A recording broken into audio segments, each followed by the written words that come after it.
Imagine this. You're at a family gathering and your uncle, who once took a single online course on investing, confidently declares he's cracked the stock market code and is about to make millions. Meanwhile, the actual financial experts in the room are quietly doubting their own strategies, aware of how unpredictable markets can be. Sound familiar? This isn't just awkward dinner conversation. It's a classic example of the Dunning-Kruger effect in action. Coined by psychologists David Dunning and Justin Kruger in 1999, this cognitive bias explains why people with limited knowledge or skills in a particular area often overestimate their abilities, while true experts tend to underestimate theirs. It's not about intelligence, it's about self-awareness, or the lack thereof. Today we're diving deep into this fascinating phenomenon, drawing on insights from top psychologist David Dunning himself, the co-discoverer of the effect. Through his research, interviews, and even a Reddit AMA, Dunning has revealed practical, evidence-based ways to break free from this trap. Whether you're a student tackling a new subject, a professional switching careers, or just someone trying to make better decisions in life, overcoming the Dunning-Kruger effect can transform how you learn, grow, and interact with the world.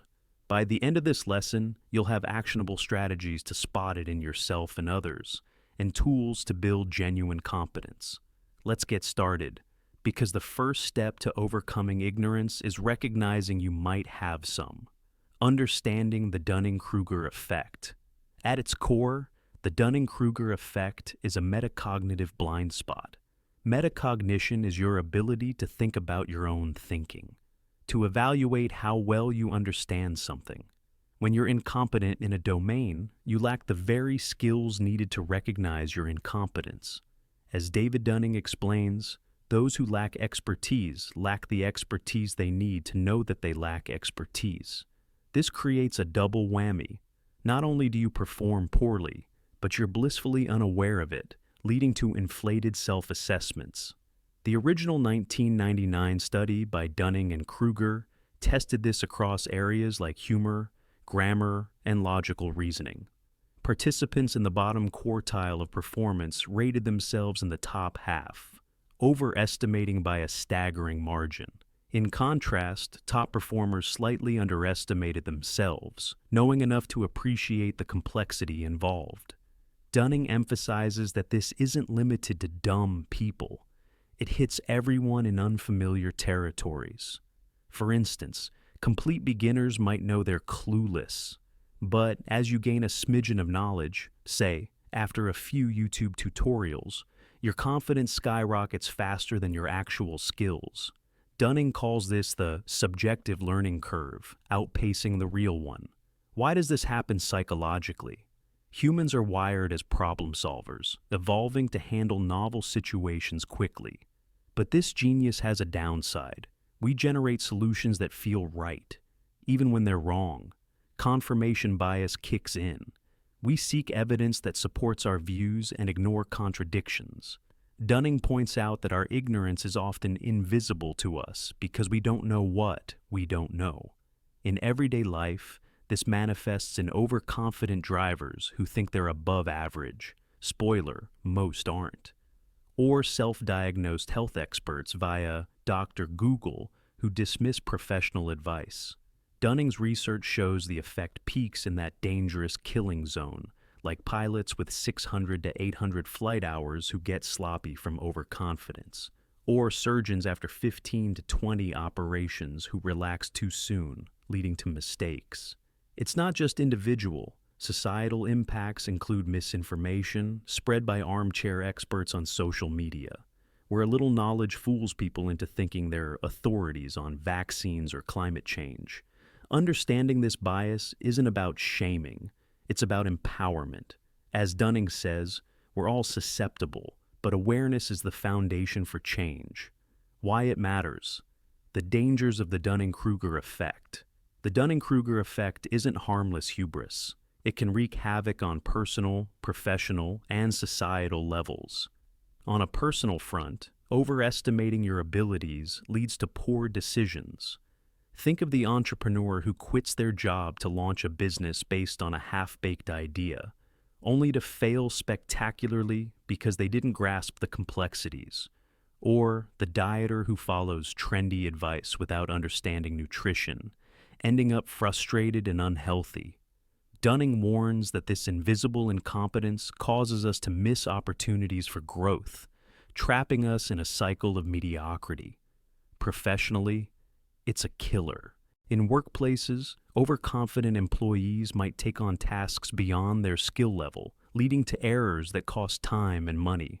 Dunning cites examples like surgeons making fatal slips due to relaxed overconfidence early in their careers. Teams suffer too. When someone dominates discussions with unfounded certainty, better ideas get sidelined. Organizations that ignore this bias foster toxic cultures where feedback is dismissed, innovation stalls, and burnout rises from mismatched expectations. Societally, the stakes are even higher. Dunning highlights how the effect fuels misinformation. During the COVID-19 pandemic, non-experts modeled virus spread without epidemiological knowledge, spreading flawed predictions that influenced public behavior. Political polarization thrives on it. People with superficial understanding of issues argue vehemently, entrenching divisions. As Dunning notes, we see it in others all the time, but fail to see it in ourselves. This leads to echo chambers where overconfidence drowns out expertise, eroding trust in institutions. The harm? Delayed action on crises like climate change or dangerous health fads that endanger lives. Recognizing these dangers motivates us to combat the effect, not just for self-improvement, but for collective well-being. Signs you're falling victim to the Dunning-Kruger effect. Spotting the Dunning-Kruger effect in yourself is tricky. By definition, you're blind to it. But there are red flags. First, if you feel overly confident in a new area after minimal exposure, pause. That rush of, "I've got this" after one tutorial, classic sign. Second, dismissing experts or feedback because it's obvious or they're overcomplicating it, screams overestimation. Dunning advises watching for quick, impulsive decisions without deliberation. These are breeding grounds for errors. Third, if you're comparing yourself favorably to peers without evidence or avoiding challenges to protect your ego, you're likely in the trap. Finally, a lack of curiosity, thinking you know enough already, seals it. As Dunning puts it, true experts question constantly. Imposters, ironically, don't. Reflect on these signs regularly to catch the bias early. Best ways to overcome the Dunning-Kruger effect. Now, the heart of our lesson. Actionable strategies revealed by David Dunning and supported by psychological research. These aren't quick fixes. They're habits to build metacognition and humility. Let's break them down step by step, with real-world examples to make them stick. Section 1. Embrace continuous learning and practice. Dunning's top advice: get competent by always being learning. The more you deepen your knowledge, the more you realize how much you don't know, naturally deflating overconfidence. Start small. Commit to deliberate practice in your weak areas. For example, if you're learning guitar, don't just strum chords. Study theory, record yourself, and compare to pros. Research shows that as skills improve, self-assessments become more accurate. In his TED discussions, Dunning stresses training to bridge the gap between perceived and actual ability. A practical tip: set learning goals with milestones. Track progress in a journal, noting what surprised you. This highlights blind spots. Organizations can foster this through cultures of ongoing education, like workshops or mentorship programs. Remember, expertise isn't innate, it's earned. As you practice, confidence aligns with competence, turning the Dunning-Kruger curve into a steady climb. Section 2. Seek constructive feedback from trusted sources. You can't spot your own blind spots alone, So Dunning recommends building a kitchen cabinet, a group of mentors or peers whose input has proven valuable. Ask for honest critiques regularly. What am I missing here? This external perspective reveals gaps you can't see. In his Reddit AMA, Dunning shares how chemistry professors use weekly quizzes to help students identify deficits, adapting this to life by soliciting opinions.